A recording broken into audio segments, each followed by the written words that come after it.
Hello दोस्तों, welcome back. आज हम जिस टॉपिक पे बात करने वाले हैं वो टॉपिक बहुत डिमांड में रहता है। मैं एक लाइफ स्किल्स ट्रेनर हूं, एक कोच हूं। मैं जब भी एक इंजीनियरिंग कॉलेज में या मैनेजमेंट कॉलेज में जाता हूं और ये प्रोग्राम करता हूं जहां पे मैं उन स्टूडेंट्स की हेल्प करता हूं how to create that value in front of the interviewer, तो ये एक सवाल बहुत बार आता है। यहां तक कि बहुत बार one on one coaching sessions में, जो कि मैं एग्जीक्यूटिव MBA कोर्सेज के लिए करता हूं, वहां पर भी ये सवाल आता है, how to negotiate on salary as a fresher. तो आज मैंने सोचा क्यों ना इस पर एक वीडियो बना ली जाए। तो देखिए, बहुत डिफिकल्ट है obviously as compared to people who have worked for 3, 4, 5 years and have that experience, उनके लिए थोड़ा आसान होता है।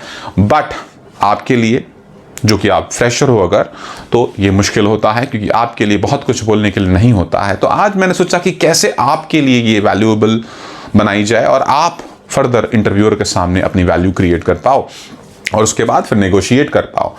तो सबसे पहला पॉइंट दोस्तों ये है, जो कि आपको इंटरव्यू में जाने से पहले करना है, वो है कि आप रिसर्च करें on the salary pay scale. कैसे करेंगे? आप सबसे पहले ये फाइंड आउट करिए, आपको पता ही होगा कि आपका इंजीनियरिंग कॉलेज, आपका मैनेजमेंट कॉलेज कौन से लेवल पे आता है, कौन सा ग्रेड है। टायर 1 इंस्टीट्यूट है, टायर 2 इंस्टीट्यूट है, टायर 3 इंस्टीट्यूट है। और फिर उन कॉलेजेस से जो कि उस लेवल पर हैं उनसे बातचीत करिए, वहाँ के स्टूडेंट से बात करिए, वहाँ के TPO से बात करिए, ट्रेनिंग प्लेसमेंट ऑफिसर से बात करिए और फाइंड आउट करिए कि लास्ट ईयर के प्लेसमेंट्स कैसे रहे हैं। और फिर इस साल जहाँ पर प्लेसमेंट शुरू हो चुके हैं वहाँ पर क्या सैलरी पैकेज ऑफर किया जा रहा है, किस इंडस्ट्री में क्या सैलरी पैकेज ऑफर किया जा रहा है। नॉट ओनली दिस, ये तो आप वन ऑन वन कर रहे हैं, अपने लेवल पर कर रहे हैं, जो कि बहुत अच्छी बात है, फर्स्ट सोर्स ऑफ इंफॉर्मेशन है। इसके अलावा आप ऑनलाइन भी रिसर्च कर सकते हैं। बहुत सारी वेबसाइट्स हैं जैसे कि payscale.com, glassdoor.com, ambitionbox.com, इन पर भी आप फाइंड आउट कर सकते हैं कि कैसे क्या सैलरी पे स्केल है अलग अलग रोल्स पर। दूसरा दोस्तों पॉइंट है जो बहुत इंपॉर्टेंट है, again, that understand your value. अपनी वैल्यू समझिए। Find out, identify your core skills, your qualifications and the achievements which you have had in the years when you were in college. वो आपको differentiate करेगा जब आप अपनी value create कर रहे होंगे इंटरव्यूअर के सामने, और आपको हेल्प करेगा बेटर नेगोशिएट करने में। थर्ड पॉइंट दोस्तों, सेट रियलिस्टिक एक्सपेक्टेशंस। अब आप एक फ्रेशर हैं, आप एक 5 साल या 10 साल के एक्सपीरियंस्ड प्रोफेशनल के जैसे अपनी एक्सपेक्टेशंस लेकर आप इंटरव्यू में नहीं जा सकते हैं, यह आपको पता है। तो कहीं ना कहीं आपको जो भी आप कर रहे हो, जो भी आप नेगोशिएशन करने वाले हो, वो ध्यान रखें कि वो कंपनी आपको क्या ऑफर कर रही है as salary, maybe as perks, maybe other benefits which it can offer. So accordingly be realistic, उस सैलरी पे स्केल पर, उस लेवल पर, उस रोल पर जैसा है वो एक्सपेक्टेशंस आप रियलिस्टिक रखिए। चौथा दोस्तों, delay the negotiation part, the negotiation process to a later stage if possible. अगर इंटरव्यू में बहुत पहले ही नेगोशिएशन आ गया है तो कोशिश करें कि वो उस समय डिस्कशन ना करें, बहुत ज़्यादा एक्साइटेड ना हो जाएं कि अरे ये तो सैलरी ऑफर कर रहा है मेरे को, अब तो मुझे नौकरी मिल गई। No, don't do that, because it may be that he clearly wants to understand कि चलो ठीक है, इतना तो समझ लिया, बट क्या ये बैंडविड्थ में हम कर पाएंगे, नहीं कर पाएंगे, इसको रखना है या नहीं रखना है, ज़्यादा समझना है, नहीं समझने की ज़रूरत ही नहीं है। सो ही मे डिसाइड दैट। सो वो करने से पहले आप उसको डिले करिए।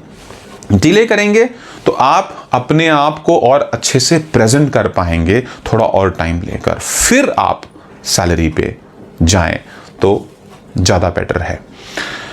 पांचवा दोस्तों है, highlight your accomplishments, highlight your achievements. Make sure, first of all, ये अचीवमेंट्स होनी चाहिए through out your 3 years, 4 years और मे बी 2 year प्रोग्राम है अगर, तो उस पूरे टाइम में आप टाइम टू टाइम कुछ ऐसा जरूर करते रहें जहां पर आपने कुछ अचीवमेंट्स किए हों, not just academics but other activities, other co curricular activities as well, which will show your all round personality. बहुत इंपॉर्टेंट है, उन अचीवमेंट्स को भी बहुत हाईलाइट करिए ताकि उनको पता चले कि ये पर्टिकुलर कैंडिडेट कैसा पर्सनैलिटी है as an individual when he comes into an organisation, क्या एक वैल्यूएबल एसेट होगा, क्या ये टीम में काम कर पाएगा, क्या इसकी कम्युनिकेशन अच्छी है, क्या ये अंडरस्टैंडिंग है, क्या ये एम्पैथेटिक है, क्या ये टीम के लिए एफर्ट्स लेता है, क्या ये हाई परफॉर्मिंग पैशन रखता है, हाई परफॉर्मिंग इंडिविजुअल है। तो ये सारी चीज़ें आपकी अचीवमेंट्स के थ्रू आप हाईलाइट कर सकते हो। देन 6th पॉइंट दोस्तों, allow the recruitment team, allow the company और the employer to make an offer to you. Hold yourself till that time.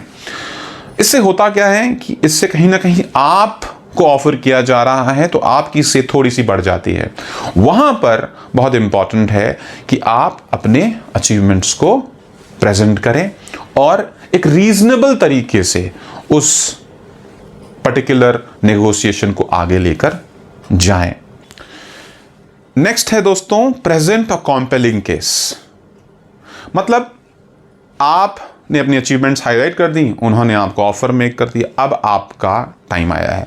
अब आप यहां पर तुरंत नंबर्स पे ना जाकर अपना एक प्रेजेंटेशन, अपने पूरे कैंडिडेचर का एक प्रेजेंटेशन एक तरीके से उनके सामने प्रेजेंट करिए कि सर देखिए मेरे ये स्किल्स हैं, आई एम क्वालिफाइड, मेरा CGPA ये है, मैंने इस पूरे टाइम में कॉलेज में रहते हुए ये अचीवमेंट्स हायर करी हैं और ये मेरे डेवलप्ड स्किल सेट्स हैं जो कि कहीं ना कहीं आपकी ऑर्गेनाइजेशन में आने से आपको मैं ये हेल्प दे पाऊंगा, इस तरीके से ऑर्गेनाइजेशन को कंट्रीब्यूट कर पाऊंगा और ऑर्गेनाइजेशन को ग्रो करवाने में हेल्प कर पाऊंगा।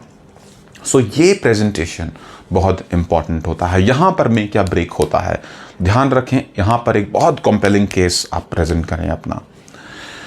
Then very important, be professional and confident throughout the negotiation process.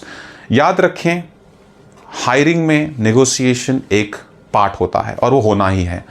तो अगर आप उस स्टेज तक पहुंच रहे हैं सो थ्रू आउट उस पूरे पार्ट में प्रोफेशनल रहिए, कॉन्फिडेंट रहिए और जल्दी मत मचाइए। आप एक रिस्पेक्टफुल टोन रखिए, एक कोलैबोरेटिव टोन रखिए। कोलैबोरेटिव टोन का मतलब होता है open, flexible for a band of a salary which shows that you are flexible in approach. So वो बहुत इंपॉर्टेंट है। नेक्स्ट है दोस्तों, दैट आप अगर बाई चांस वो सैलरी एक्सपेक्टेशन जो आपकी मीट नहीं हो पा रही हैं, consider the non salary benefits.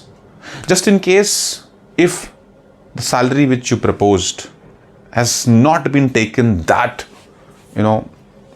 that has not been accepted so well by the employer, तो उनसे डिस्कस करिए सर और क्या मेरे को बेनिफिट्स मिल सकते हैं, like may be opportunity for growth and development, opportunity for learning, opportunities for maybe moving out for an off site, or maybe joining bonus, maybe incentives.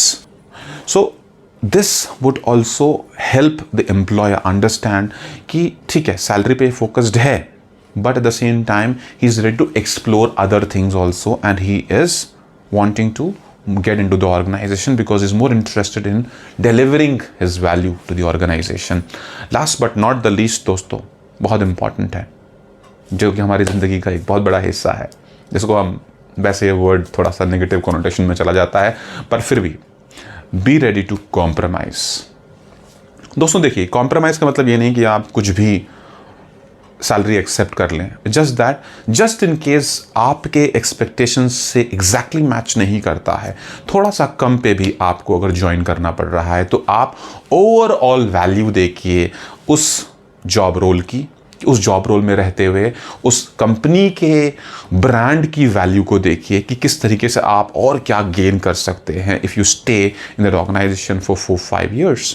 Because more than the salary part, the initial level, what is more important is how much you gain out of it in those 4 or 5 years. So if you are able to, अगर आप इन मेरे tips पर, इन बातों पर ध्यान देते हैं, focus करते हैं और इन पर काम करते हैं, तो शायद आपका salary negotiation as a fresher much better हो जाएगा. So I hope I've answered your question. All those people who always wanted me to do this. As a video, it's available now. Take care. All the very best. मिलता हूँ अगली video में.